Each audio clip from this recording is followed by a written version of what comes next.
G'day everyone, Dicko here with another kick-ass walkthrough. This is part 7 of a multi-part series covering modeling for animation. So in the previous video, we kind of wrapped up the body. We've polished up the face, we've re-toppered it. So now it's time to move on to the hair. And the thing about modeling hair or creating hair for 3D characters is that there's an infinite amount of ways to do it. And everyone has their own approach. And as you can see, here's what I have made earlier. So clearly my approach today is a non-realistic look, and it's going to rely on polymodeling to create the bulk of the hair. And obviously I have a few tricks up my sleeve to make life easier, but overall it's not a complicated affair. The actual complications come from understanding how hair flows, the direction in which it sits on the head, and stuff like that. And I'm still learning how to do that myself, so again, this is not something that you can learn overnight or in one day. It just takes practice. So I'm going to start with the ponytails or the pigtails, and I'm going to use a Bezier curve to shape out the actual pigtail part of the hair. So I'm just going to line up that Bezier curve with, obviously the Beziers. And then I'm going to create a bevel on that using the curve settings to get it nice and thick in the same way that the drawing is representing the pigtail. Okay, within edit mode of that curve, you can change the weight of each point so it tapers according to the so-called radius of that point. And that's done by pressing Alt-S and dragging. And you can change that radius in a larger number or a smaller number according to what you need. And I've just subdivided that pigtail line to have another point in the center so I can add that thickness where necessary. And there's not much I can say else beyond this point until we get to adding more details. So I'm just going to time-lapse me editing this little curve just to show you the kind of considerations that you need to make as you work on it. Because hair may look simple, but really it's not. It's both chaotic and ordered, and it has a pattern to it. So, it just takes a lot of moving around things, shifting things, scaling things, all that sort of shit that takes time to do. So, yeah.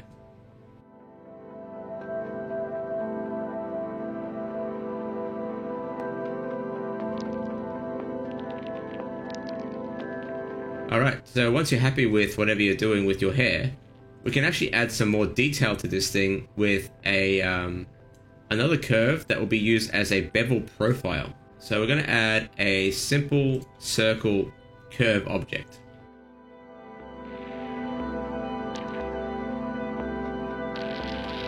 And then we're going to jump into edit mode, and we're going to actually edit the curve to suit the pattern of the circumference of our hair, if that makes sense. So you'll see what happens as I edit this object. So the pattern I'm about to create will actually become the circumference profile of our Bezier's bevel. And this pattern can be whatever you want it to be according to the design that you're working on. Be creative and just try something that you want to, experiment with. So it's really up to you. Don't have to follow exactly what I'm doing. Just make a cool pattern with a circular curve. And the nice thing about this method is that it's non-destructive. So if you apply this curve object to your hair curve, you can still edit it after the fact. So don't be too afraid of, playing with the shapes and then editing it after the fact. It's not a be-all and end-all affair. And I just want to stress, this is not the only method to follow. I mean, this is just one method I use, not the only method. So if you find something that you prefer to do, just do that. I mean, there is no right or wrong way here. Not only that, there are a ton of different plugins to help make hair. So if you want to make something that's a little bit more realistic or more flowy, then yeah, maybe this approach isn't the exact one you need to do. But I will say that if you're just starting out as a modeler doing characters, especially stylized characters, and you are planning on going down the realistic hair route, that is an ultra tricky affair to go down, because not only is it infinitely more complex to do realistic hair, computationally speaking, it's also a massive hit on your system. There are also other considerations to make when you're thinking about doing realistic hair, like animation. So not only you have to animate it, you might have to simulate it, or if you're not going to simulate it, you need to animate it so it looks as realistic as the render itself. And then of course there's the rendering, which is also a massive performance hit on the final result. So rendering good realistic hair is also a massive undertaking. So I'm not trying to discourage you from trying it. What I am saying though is really take the time to understand how it works and really study it, because yeah, you can't do realistic hair overnight. It's just a massive learning curve. And you may have noticed I'm talking about this stuff because right now I'm really not doing all that much with my screen here. I'm just editing that profile still, and you can see why I said it just takes time to do hair. It's just really understanding and trying to figure out the pattern that you want and understanding the design that you're working towards. And again, here we go, we're finally done. I'm going to add that curve to my Bezier. As you can see, it's a complete mess, but there's an easy solution to that problem. We're just going to scale down that curve in edit mode. So in edit mode, scale down that curve, make sure that you got the right origin point set up, and then scale it down, and then it will match that Bezier profile. So as you can see, we've got that nice sort of stylized hair pattern going on with that profile. And I will say this before I move on, I'm not going to be using this method throughout the entire hair modeling process. Eventually I will be getting to more traditional means of sort of blocking out the top of the hair. This is really useful for ponytails, little strands of hair, stuff like that you're working on. But for the bulk of the hair, you may have to try something a little bit different, or you can actually use this. It's just up to you how you approach it. So again, try and be a bit experimental with your approach. So I want to get a bit of a spiraling effect on that pigtail there. So I can do that by pressing the points on my curve here and pressing Ctrl T. And that will allow you to sort of spin those points enough that you can get that sort of tapering, curvy effect going on. There's also a direct tool in the toolbox there on the side in edit mode. So you can actually use the tool set there as well if you don't know the keyboard shortcut. And here's a bit of a time lapse of getting those pigtails up and running. Now you might be wondering why I'm not giving you a blow-by-blow breakdown on how I'm making this hair. I'm working toward a design that's very specific to this drawing, so this method that I'm doing here, it may or may not work for you. So it really depends on your design, and because I don't know your design and what you're planning on doing, and I expect that you would have something a little bit different to mine, I encourage you to think a little bit more experimentally and treat it as an active learning session rather than just copying what I'm doing here. Because not only will the style of your hair be different, i.e. poly modeling hair strips or hair particles, the actual style of your hair will be different. When I say style, I'm talking about the way that you've made the hair. So ponytails, fringes, could be a dude's haircut, could be something like that. The approach would be completely different than what I'm doing here. So you got to think a little bit more out of the box and a bit more like it's a puzzle to be solved rather than something that can be just copied straight out of the box. And you may see here, I'm actually editing that profile on that large ponytail or pigtail. I'm actually playing with the proportions of my little pattern there and just trying to break it up a little bit. As you can see, it's non-destructive. So getting into the bulk of the hair on the top there, you can see I'm actually just using polygons to block out the shape here. And I forgot to record the start here, but it's not exactly, rocket science. I've basically extruded a tube of quads to sort of travel down the back of the head to that ponytail region. And I said this before in a few videos back, if you've already managed to model an entire body, extruding a few quads ain't gonna be a challenge. And as you can see in the time lapse here, I'm just shaping those quads to sort of fit the flow of the hair according to my illustration. So it's really important to have good reference in this case. And shaping the hair can take hours, like literally hours to do. It's weird enough to say this, but sometimes making the hair for me takes longer than actually modeling the body.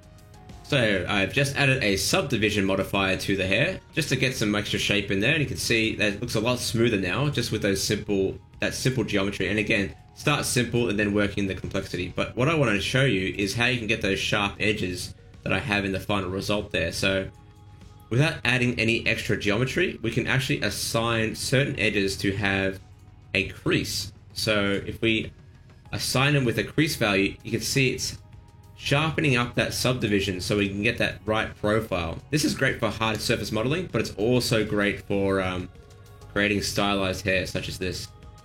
So again, I'm going to select these edges along the side of the hair. So I can select any edge loop I want, but in this case I'm going to select these very specific ones. And then again, Shift E, and then drag, and you can kind of get that hard edge look. It looks really cool. And again, it's not adding any extra geometry, it's just working with what's already there, and it's just manipulating that subdivision modifier a little bit to sort of determine where the distribution of those subdivided polygons go. And you can see on the side there with my backup how different that profile looks with the edge creases being assigned to those pieces. And to save a little bit of work, I'm just mirroring what I've got, and I'm just flipping those normals, making sure that's all good, and then just manipulating the same kind of geometry to match the flow of my illustration. And one of the tricky things about here is getting that right silhouette, not just from the front of the face, but from the back, sides, and basically any angle that you're going to be looking at this character from. So be aware of that as well. Know where that where your characters are going to lie, how they're going to be shown on the screen, and really model the hair to make sure it looks appealing from all angles.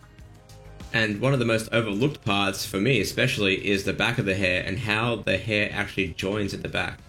Because hair has a very specific kind of flow to it, and there are some patterns to follow, and it's worth researching that stuff according to whatever you're making. And again, you can tell here, I'm not doing anything particularly fancy. I'm really just modeling with polygons. It's even more basic than the actual modeling of the body. Just extrusions and tubes, basically. And again, this is not the only way you can approach this. If you wanted to, you can do the entire hair using that Bezier curve method, and you probably have a good time doing it. But for me, I find that, sometimes it can be a bit of a pain in the ass to work with when you're working with big chunks like this, so I'd like to have a bit more control. But for you, in your case, it may be completely different. And I'm just putting in the sides of the hair now, just making sure there's enough, volume in there to fill out the bulk of the head.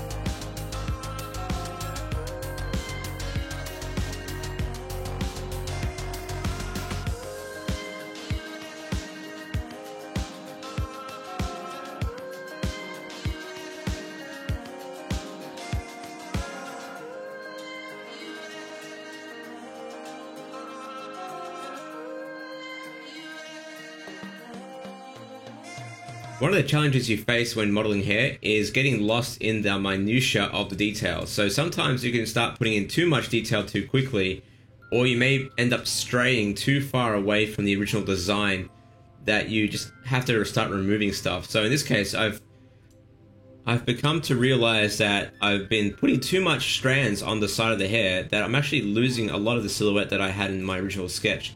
So eventually I start, sort of cleaning things up and making sure it sort of stays within the shape of the original sketch.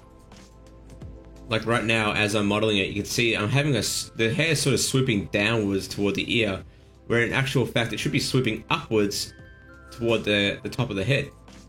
So again, I'm just starting to realize that and fix that up as I go. So being aware at all angles is really important.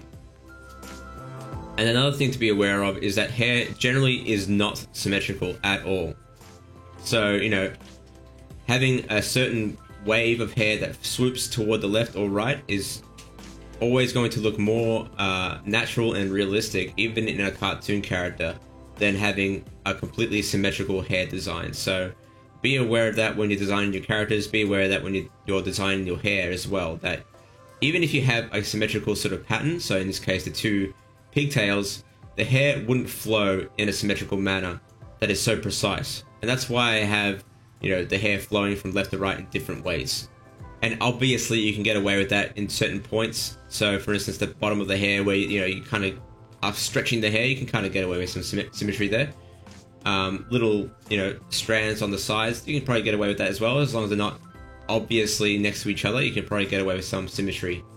Adding some hair bands to the pigtails now, and again, super simple, just a torus object that's duplicated with different thicknesses. I'm not even going to bother making it actually wrap around like a real hair tie. What's the point of that where no one is going to notice that?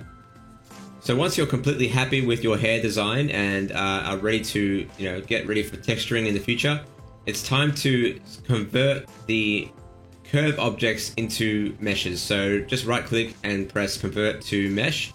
But before you do that, make sure that your curve objects aren't overly subdivided in the resolution preview settings, because you don't want to deal with too many polygons just in the hair alone. So make sure you manage that down, bring it down to 2 or 3 and you should be good to go. And you can find that in the curve option settings on the side panel there with the properties. And you're good to go. And now it's all about just cleaning up a few things here and there, fill up any gaps that need to be filled, and yeah. And once you're finally happy with your hair design, you can slap on a couple of materials and you'll be ready to roll. So yeah, a brisk 15-minute tutorial, a nice reprieve from the almost hour-long facial retopo tutorial that was posted last week. So yeah, take the time, experiment, play with different tools, study the way that hair flows around the scalp, use lots of reference where you can, and just have fun. So in the next video, it's all going to be about adding clothing to this person, finally. And that's a much simpler process than you might think. So until then, catches and have fun.